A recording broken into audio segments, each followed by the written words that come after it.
Welcome back to the Football Forecast. It is Thursday, June 25th, and we are in the heart of Matchday 3 at the 2026 World Cup, and this is where the group stage gets absolutely brutal. 4 fixtures. 2 groups that are about to be completely decided. Ecuador versus Germany. Turkey versus USA. Tunisia versus Netherlands. And Japan versus Sweden. 8 teams, massive stakes, and for several of these nations tonight is their last chance to survive. Here is the tournament-wide stat that tells you exactly how big today is. Through the first 2 match days of this 2026 World Cup, teams that enter Matchday 3 on 0 points and need a win have gone on to produce the 3 highest scoring matches of the entire group stage.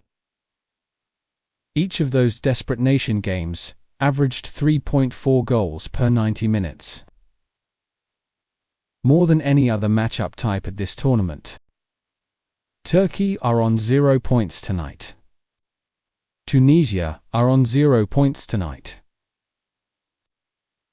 Both are playing against teams ranked inside the world's top 15.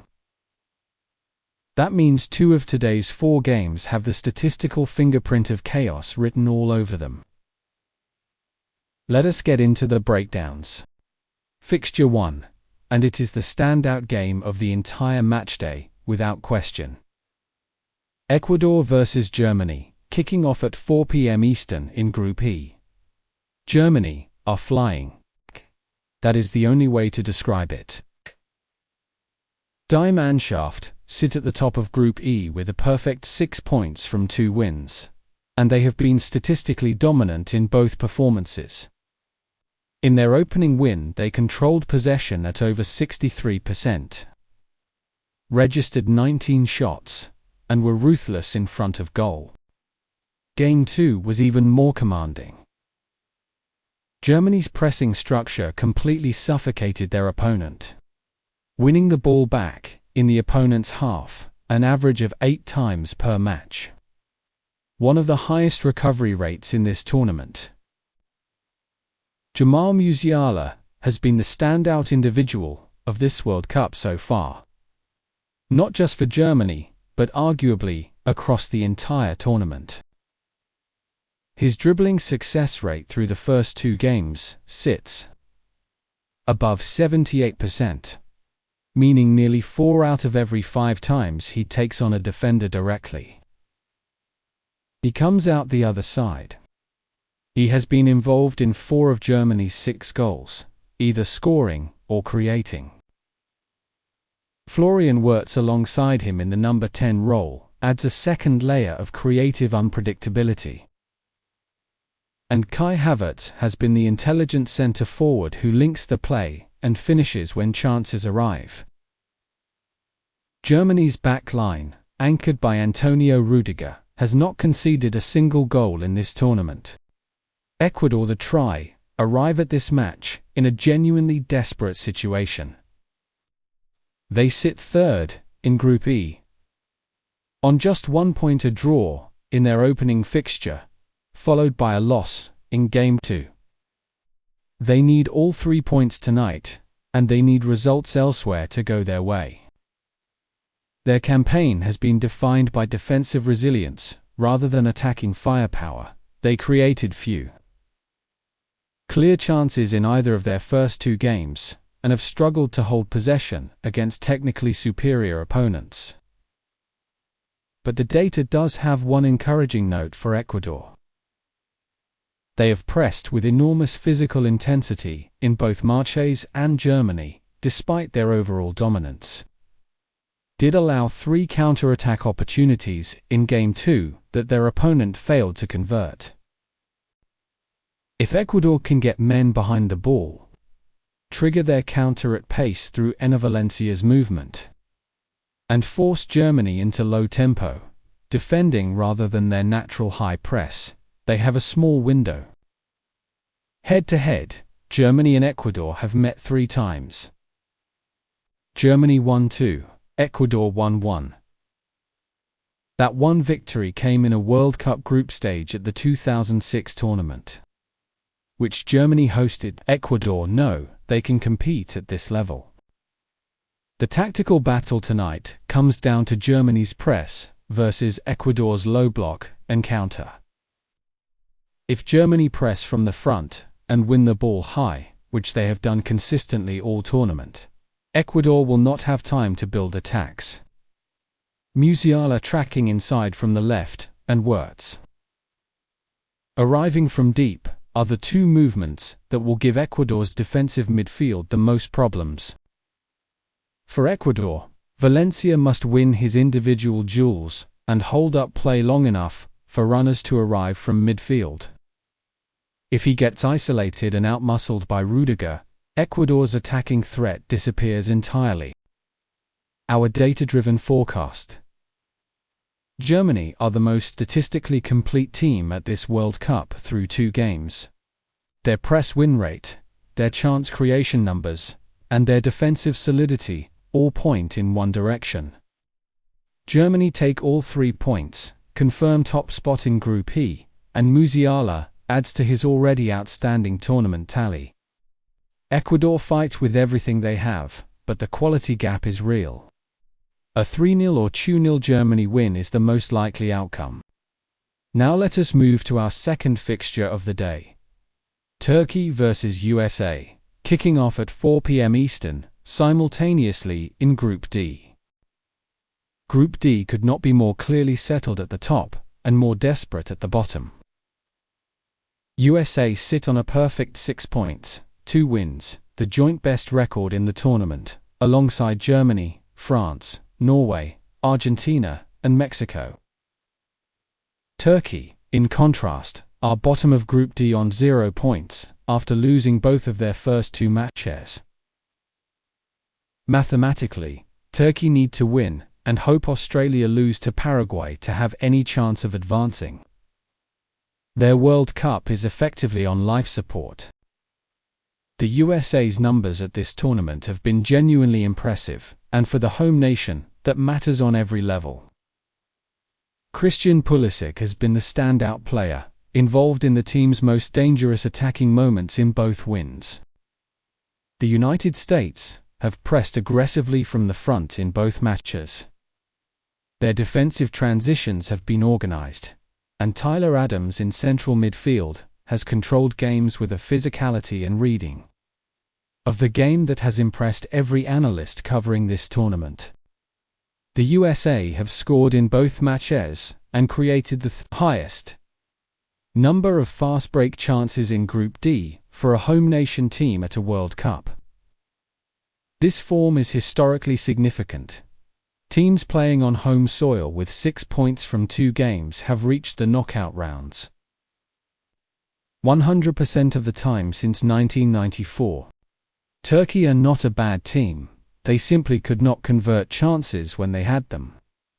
In 2 matches, they registered 15 total shots, which is actually a reasonable output. But their conversion rate has been catastrophically low, with just 1 goal to show for that volume of effort. Arda Güler, the Real Madrid midfielder, who is Turkey's most gifted creative player, has flashed moments of genuine brilliance in both games, but has not yet produced the sustained performance his talent demands. Tonight, with nothing to lose, Turkey may finally play with the openness that unlocks Güler's best football. Our tactical forecast.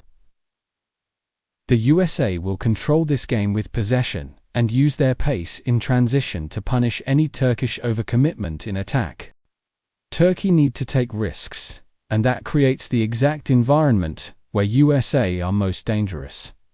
Pulisic on the break, against a Turkey side pushing forward, is a mismatch. We are calling USA to confirm top spot in Group D, with another win tonight, 2-0 or 3-1. With Turkey finally scoring but unable to hold back the American quality. USA advance. Turkey go home. On to our third fixture, Tunisia versus Netherlands, kicking off at a time to be confirmed in Group F.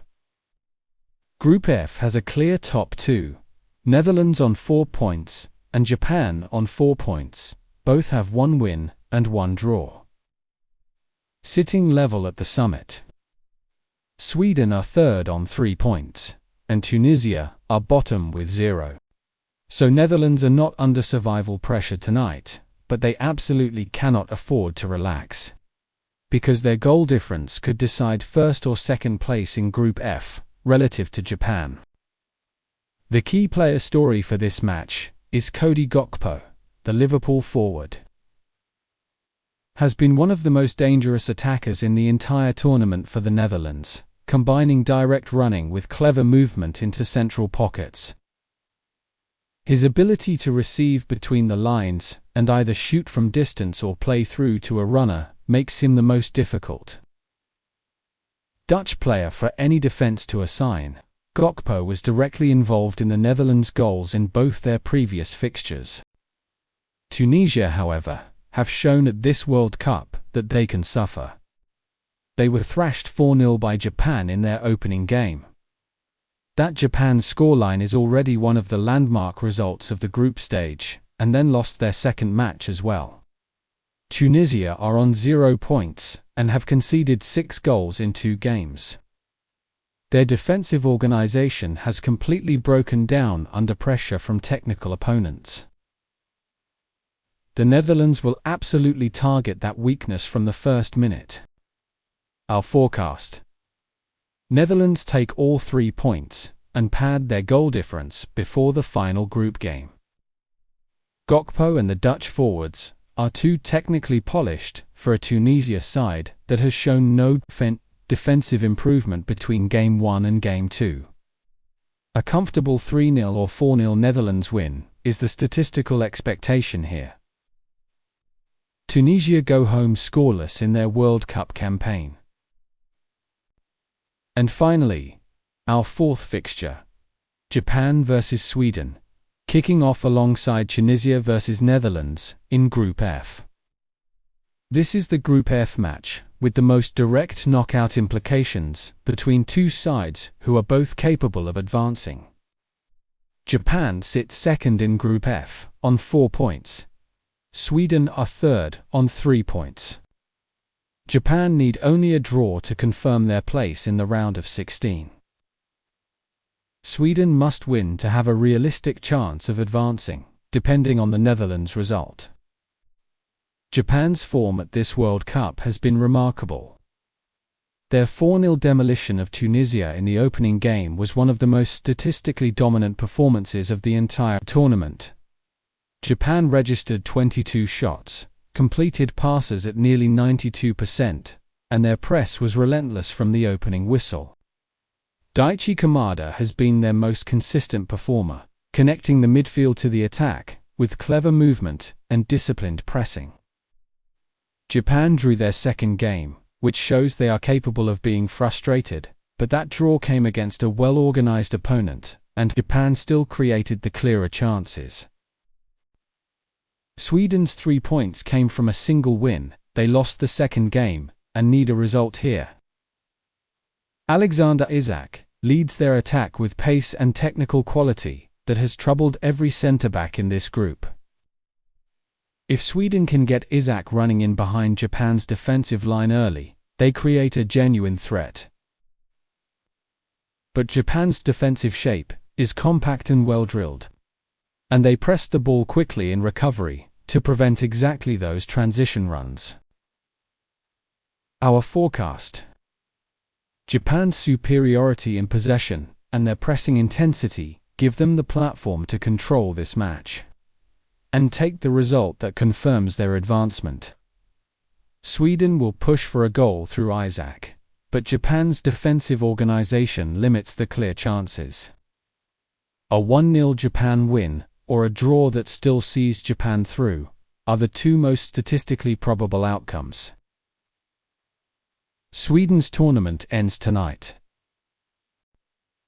That is your complete data breakdown of all 4 World Cup fixtures today, right here on the Football Forecast. Now I want to hear from you in the comments. Which game has you most fired up tonight? Is it Musiala and Germany putting the finishing touches on their dominant Group E campaign against Ecuador? The USA potentially sealing Group D against a desperate Turkey side? Netherlands rolling past Tunisia in Group F? Or Japan versus Sweden in that fascinating 3-points-or-go-home decider? Hit subscribe right now and turn on the notification bell. We are posting full match previews every single day of this World Cup, and you need them all. Follow us across all our social platforms for real-time stats, live reaction, and post-match analysis as every result lands tonight. All the links are in the description below. See you in the next one.